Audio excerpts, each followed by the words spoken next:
정조함은 시험 평가를 받고 있는 중이며 아직 바로 운용되고 있는 것은 아니지만 사실상 모든 부분에서 문제가 없기 때문에 현재 한국군의 해양 전력으로 포함해도 이상할 것이 없는 전투함입니다. 이지스 시스템이란 현대 해전에서 대한 미사일 공격을 방어하기 위한 목표 추적 시스템 및 방공 미사일 공격 시스템과 이를 운용하는 통합 시스템 전투 체계입니다. 엄밀하게 말하면 이지스는 3차원 고정밀 위상 배열 레이더를 얘기하는데요. 그 중에서 많은 분들이 알고 계시는 이지스함은 이러한 이지스 시스템을 탑재한 군함으로서 동시에 200개 이상의 목표를 자동 탐지 추적할 수 있으며 그중 최대 24개의 목표를 동시에 공격할 수 있는 능력을 갖추고 있습니다. 한국에서는 2007년에 취역한 세종대왕함이 이지스 시스템을 갖춘 최초의 전함이었는데요. 얼마 전 압도적인 성능 개조로 세상에 그 위상을 알린 정조대왕함이 공개되었습니다. 이미 2013년 합동참모에 의해서 북한의 탄도미사일 대응과 대잠전 능력이 향상된 이지스급 구축함을 국내 건조로 확보하기 위한 소요 결정을 내렸으며 2014년부터 2028년까지 동급 함정 세척을 건조하는 계획을 두고 있습니다. 정조대왕함은 KDX-3 배치 이의 첫 작품인데요. KDX-3 사업의 시작인 세종대왕급 구축함의 후속함으로써 크기나 배수량, 무장, 방어 체계가 모두 업그레이드된 신형 이지스 구축함인 정조대왕함입니다. 외형과 기본 무장 체계는 세종대왕급 구축함과 비슷하지만 기존의 근접방어 무기 체계는 단종된 이전 방식인 골키퍼 대신 팔랑스로 교체되었습니다. 정조대왕함은 길이 170m, 너비 21m, 경하 배수량 약 8,100톤, 만재 배수량 12,000톤으로 한국 해군이 보유한 구축함 중에 가장 큰 크기를 자랑합니다. 또한 최대 속도는 약 35노트입니다. 약 1년 5개월 만에 건조한 정조대왕함은 주목할 만한 점이 많은데요. 첫 번째로 탄도미사일을 식별하는 방어체계인 신형 이지스 전투체계가 탑재되어 있습니다. 기존의 세종대왕급 이지스함의 경우 탄도미사일 식별은 가능하지만 날아오는 미사일을 자체적으로 요격할 방어체계는 없었습니다. 같은 이지스함인 미국의 알레이버크급, 일본의 아타고급은 자체 방어가 가능했지만 세종대왕급은 방어체계가 없었는데요. 하지만 이번 정조대왕함은 이전과는 다르게 탄도미사일 방어체계를 갖춘 이지스 시스템인 베이스라인 라인-C2가 탑재되어 있습니다. 정조대왕함의 이런 방어 체계를 갖추게 된 가장 큰 이유는 바로 북한의 도발 때문인데요.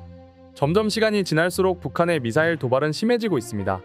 한국은 천군과 패트리엇 사드 같은 지상 기반의 요격 시스템에 집중하고 있었습니다. 하지만 미사일 요격은 지상에서 하는 것보다 연안이나 해상에서 요격하면 성공 확률이 확연히 올라가기 때문에 함선에서 요격하는 것이 훨씬 좋은 효율을 보여주고 있습니다. 그리고 북한 말고도 중국 역시도 대함탄도미사일을 개발하고 있는데요. 이러한 위험 역시 고려해야 되기 때문에 보다 성공 확률이 높은 미사일 요격 체계를 개발하게 된 것이죠. 그리고 두 번째 장점으로는 기존의 이지스 체계는 탄도미사일에 대응할 때 다른 대공 탐지 기능은 탐지할 수 없었습니다. 하지만 정조대왕함에 들어간 신형 이지스 체계의 경우 대공 탐지 기능을 수행하면서 탄도미사일을 방어하는 것이 동시에 가능하게 설계되었습니다. 그리고 이지스함의 꽃이라고 할 수 있는 레이더 역시 남다른데요. 다기능 위상 배열 레이더를 탑재했습니다. 이 레이더로 인해서 동서남북 360도 커버가 가능한 4개의 레이더가 사각지대를 완전히 차단합니다. 그리하여 해당 레이더는 1,000km 이내 약 200여 개의 표적을 탐지 및 추적할 수 있게 되어 최대 24개의 표적과 동시 교전이 가능합니다. 여기에 추가적으로 SPS-560K3D 탐색 대공 레이더를 장착하여 해군 미사일 유도 역시 가능하게 설계되었습니다. 이러한 스펙 강화로 인하여 이전 모델인 세종대왕급과 비교했을 때 탐지 및 추적 능력이 2배 이상 증가되었다고 보여지는데요. 또 잠수함을 상대하기 위해 탑재된 통합 소화 체계 ISS를 도입하여 잠수함 탐지 거리도 3배 이상 증가되었습니다. 그 외 연합 작전에서 제일 중요한 정보 공유 역시 강화되었는데 미군과 나토군이 작전 시 사용하는 링크 16 데이터 링크를 사용하여 한국군은 물론 한미 연합 작전 시 아군의 상황을 쉽고 간편하게 공유할 수 있습니다. 이로써 이지스함은 적의 공격을 무력화하는 신의 방패 같은 역할을 수행할 수 있는데요. 이외에도 정조대왕함은 공격적인 부분에서도 확실히 특화되어 있는데 장착되어 있는 SM-6 미사일은 항공기와 함정 같은 경우 최대 400km 떨어진 표적을 타격할 수 있으며 탄도미사일에 대한 최대 요격 고도는 35km가량인 것으로 알려졌습니다. 그리고 최대 1800km까지 탐지 가능해 북한 전역을 모두 탐지할 수 있어 북한의 억제 체제가 될 것으로 보여집니다. 이처럼 한국의 정조대왕함은 한국이 만든 최고의 이지스함으로 알려져 있는데요. 그럼 지금부터는 한국의 이지스함에 대해 외국인들은 어떤 생각을 하고 있는지 더욱 자세히 알아보도록 하겠습니다. 진지하게 우리 미국도 그냥 20여 척 정도를 한국의 수주를 맡기면 되지 않아 현대중공업은 더 빠르고 저렴하고 그리고 미국보다도 조선소만큼은 좋은 조선소를 보유하고 있다고 함선을 건조하는 건 다른 어떤 것 못지않게 많은 일자리를 제공하고 산업에 도움이 된다고 봐.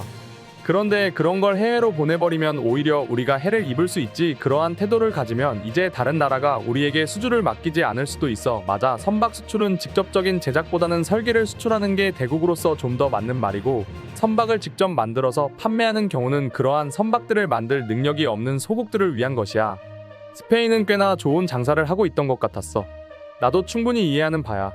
그리고 그러한 생각들이 미국 조선 사업을 가로막는 것은 매우 유감스러운 일이야.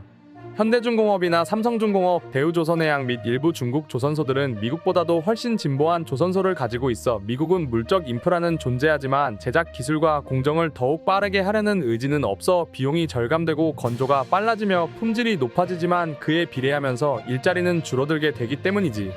나는 현대중공업이 군함을 화물선 건조하듯이 만들지는 않을 것이라고 생각해. 내가 장담하는데 우리보다 더 빠르고 저렴하게는 못할 거야. 알레이버크급의 세력이 점점 더 커져가고 있네. 혹시 저 기사에서 KVLS2 시스템에 관한 이야기도 있었어? 아니, 없었어. 내가 보았을 때 좀 더 확실한 정보는 아마 이번 국제해양 방위산업전에서 밝혀지지 않을까 생각해. CIWS를 장착하기에 더 좋은 공간이 있겠지. 선미의 한계가 더 장착된다고 하더라도 충분한 탄막을 형성하지는 못할 것 같아. 한 개의 CIWS가 장착되었거나 전 후방의 CIWS를 모두 갖춘 이지스함에서 복무를 했었는데, 내 생각에 CIWS는 정말이지 한량된 공간에 따라서 그 성능이 결정된다고 생각해. 나는 CIWS를 배의 중심의 양쪽에 놓는 것이 최선이라고 생각해. 미사일들이 주로 노리는 곳이 그쪽이거든. 하지만 이지스함에서 공간은 아주 귀중하기 때문에 보통은 그냥 적당한 자리가 있으면 그곳에 장착을 하곤 해. 그리고 중요한 것은 요즘 대부분의 미 해군의 유도미사일 구축함에는 오직 한 개의 CIWS를 장착하고 있다는 거지.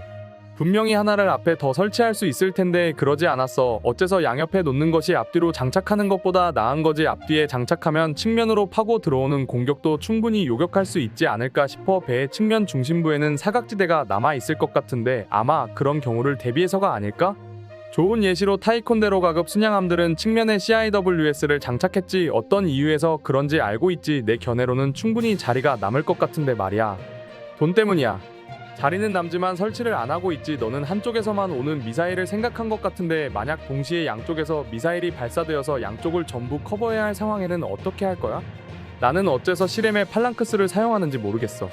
전방에 장착하는 CIWS는 상부 구조물에 바로 장착하는 게 아니라서 넉넉한 화력을 행사할 수 있는 공간이 있지. 후방의 CIWS 또한 상당한 화력을 행사할 수 있는 공간이 있어. CIWS가 함선의 전후방을 향해 날아오는 미사일의 유결률이 어느 정도 정확한지 수치상으로는 알 수 없지만, 만약 접근하는 미사일이 함선과 완벽하게 수직이라면 미사일과 함선 사이의 데드존은 아마도 150m 미만일 거로 보여. 완벽한 것은 아니지만 CIWS는 유효 범위의 내부에 있는 대부분의 충분한 위협을 할 수 있지. 또한 측면에 장착된 CIWS는 할 수 없는 선미를 향해 직접적으로 날아오는 미사일도 요격할 수 있지. 나는 이지스 시스템 장착된 함선들의 모양의 대부분이 시스템에 의해서 좌우되는 건 알지만 정말이지 내가 평생 동안 보았던 이지스 함선들은 다 비슷하게 생겼어. 오늘의 영상은 이것으로 마치겠습니다. 영상이 유익하셨다면 좋아요, 알림 설정 한 번씩 부탁드리겠습니다.